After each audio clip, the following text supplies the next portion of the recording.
Morning dear students. आज का topic है double fertilisation in angiosperms. Important topic for theory as well as MCQs. इस topic के MCQs जो है न्यूमेरिकल बेस्ड आते हैं। इस टॉपिक के एमसीक्यूज जो है न्यूमेरिकल बेस्ड आते हैं, जिसमें हैप्लॉइड, डिप्लॉइड और ट्रिप्लॉइड N, 2N और 3N नंबर के क्रोमोसोम्स की स्टडी जो है आपको यहाँ पर करनी पड़ती है। कैसे प्रिपेयर करना है आप देखिए। सबसे पहले तो आपको मालूम होना चाहिए कि डबल फर्टिलाइजेशन क्या है। First of all you should know regarding definition what do you mean by double fertilisation. Double fertilisation एक ऐसी स्टेप, एक ऐसी फिनोमिना जो हर ऑर्गेनिज्म में होगी। खास तौर पे एंजियोस्पर्मिक प्लांट में ये फिनोमिना होती है। It occur only in angiospermic plant in which 2 male gametes are used for fertilisation. इसमें 2 मेल गमीट जो प्रिपेयर हुए थे मेल गमीटोफाइट के द्वारा, ये दोनों मेल गमीट जो है वो क्या हो रहे हैं, फ्यूज हो रहे हैं, यूनाइट हो रहे हैं। कैसे यूनाइट हो रहे हैं? एक मेल गमीट जो है वो यूनाइट हो रहा है एक से, और सेकंड मेल गमीट जो है वो फ्यूज हो रहा है सेकेंडरी न्यूक्लियस से। ऐसे दोनों मेल गमीट जब यूज होते हैं फर्टिलाइजेशन के लिए तो उस फर्टिलाइजेशन को बोला जाता है डबल फर्टिलाइजेशन। जो सबसे अच्छा कैरेक्टरिस्टिक फीचर है, it belongs only to angiospermic plant and is studied by scientist called Nawaschin. क्या scientist? Nawaschin. Studied by scientist called Nawaschin. Double fertilisation की स्टडी नवास-चीन साइंटिस्ट ने किया है। और सिर्फ सिंगल फर्टिलाइजेशन की स्टडी जो है it is studied by Strasburger. Single fertilisation जो होता है उसकी स्टडी स्ट्रसबर्गर ने किया है, और डबल फर्टिलाइजेशन की स्टडी जो है नवास-चीन ने किया है। In a plant belonging to species Lilium and फ्रिटिलेरिया।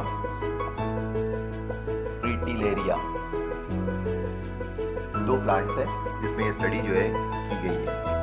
Now come to a topic called double fertilisation. अपने को यहाँ स्टडी करना है कि एक के साथ मेल गमीट फ्यूज कैसे हुआ और मेल गमीट जो है सेकेंडरी न्यूक्लियस के साथ फ्यूज कैसे हुआ। That is studied in brief in this topic. For that we should draw a diagram. इसके लिए अपने को एक डायग्राम ड्रॉ करना पड़ेगा। देखिए अपन एक डायग्राम ड्रॉ किए थे, आपको याद होगा। ये पूरी फिनोमिना जो है कहाँ हो रही है? ये complete phenomena occurs in female sex organ, and you know very well that female sex organ is prepared by 3 major part. Gynoecium जो है, कार्पेल जो है, 3 मेजर पार्ट से बनता है। इसमें एक मेजर पार्ट बोला जाता है, name of one major part is called stigma. Observe here, this is stigma which is receptive. Then long elongated hollow part is there. You call that long elongated hollow part as style. And this is swollen ovary. Present at the top. इसके top पे है ये, it is present at the top of thalamus. तो here you will observe this is thalamus. Thalamus के tip पर ovary जो है situated है, female sex organ. This is thalamus. जो कॉल्ड रिसेप्टेकल, इसको क्या बोला जाता है? Receptacle. Is it clear? Now during the process of pollination, a pollen grain comes from stamen and it settles on receptive stigma. These are all pollen grain. Label it. These are called pollen grain which settles on the receptive stigma.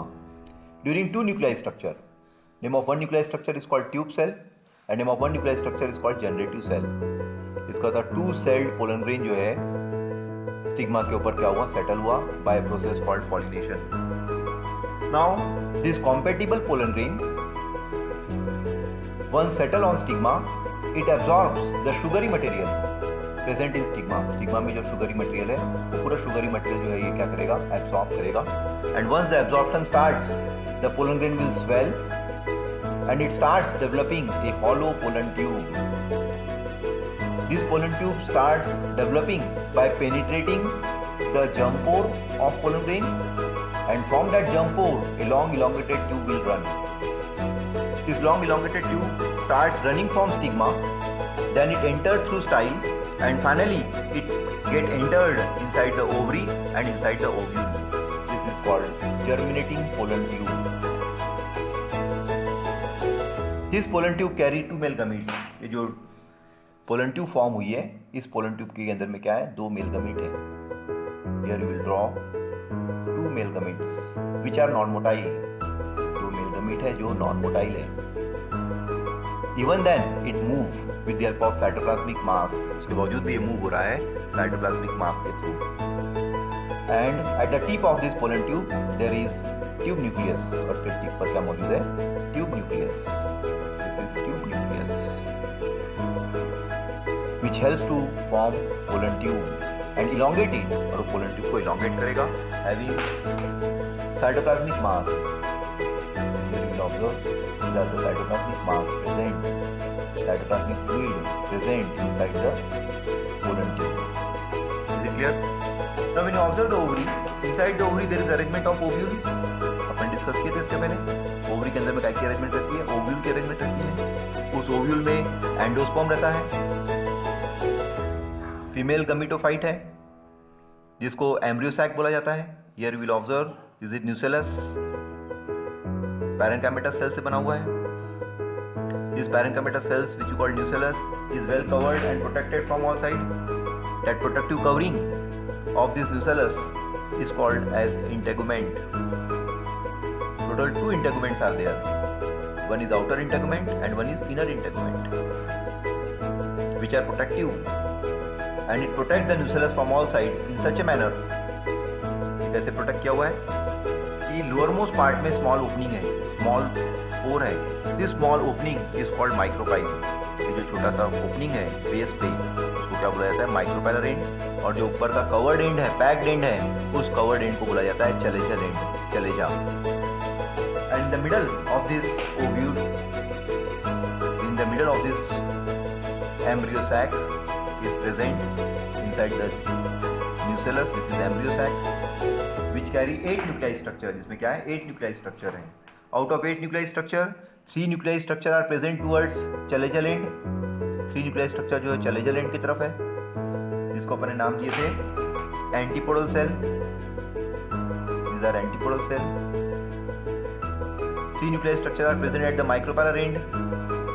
जिसमें एक है और 2 synergid cell है. And 2 nuclei structure are present in the middle, जिसको secondary nucleus बोला गया था. So here you want to label it antipodal cell.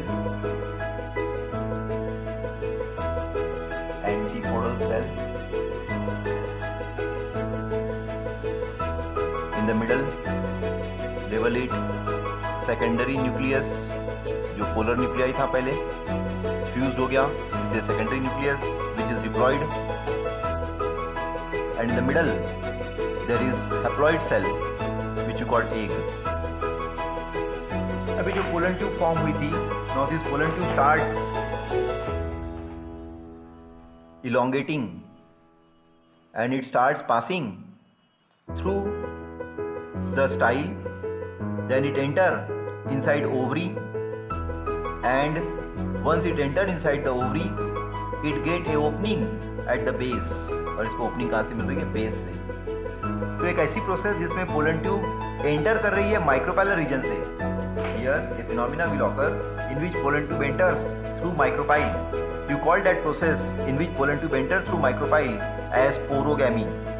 उस समय उस प्रोसेस को क्या बोला जाता है, porogamy.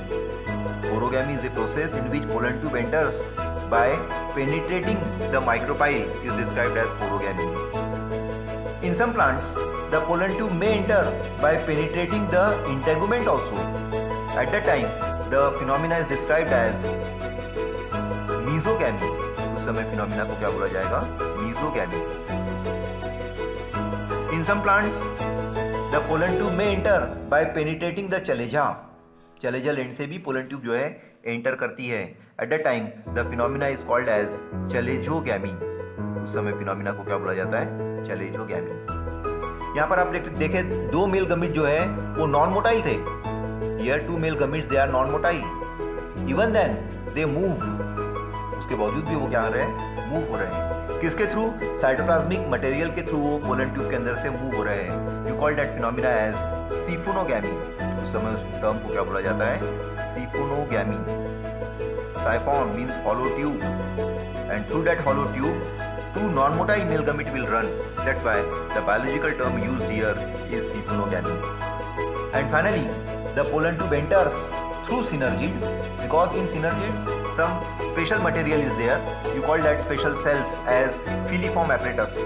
That filiform apparatus provides some nutrient so that pollen tube enter by penetrating the synergid and it bursts. Once the pollen tube burst inside the embryo sac, two male gamete are released. इसके अंदर में क्या हो जाएंगे? दो male gamete जो है वो रिलीज हो जाएंगे. Here we will observe two male gametes are released. Out of which one male gamete fuse with egg.